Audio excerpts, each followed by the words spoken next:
Kia'da va Hyundai'da yuradigan akalar, sizlarga ham yengillikning zo'ri bor. Mashina ichiga o'tiringlar, hammasini ko'rsatib beramiz. Endi sizlar ham mashinalarda bemalol YouTube ko'rib yursanglar bo'ladi.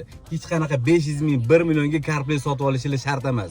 Bu yangiligimiz Kia'ni любой modeliga, Seltos, Sonetdan tortib K8 gacha Hyundai'larga, jamiki Android avtosi bor mashinalarga tegishli bo'ladi. Sizning qo'lingizda bor yo'g'i Android telefoningiz bo'lsa bo'ldi. Bu telefoningizga biza yaratgan programmani Play Marketdan sketchat qilasiz va mashinangizda maza qilib YouTube ko'rib yurasiz.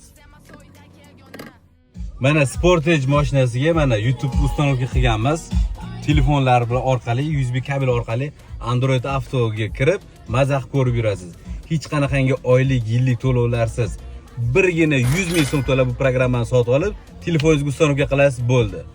Agar sizga bu programma qiziq bo'lsa, mashinangizda YouTube ko'rib yurmoqchi bo'lsangiz, bizga aloqaga chiqing. Biz sizga bu programmani Play Marketdan sketchat qilishni, do'stlarni ochib beramiz.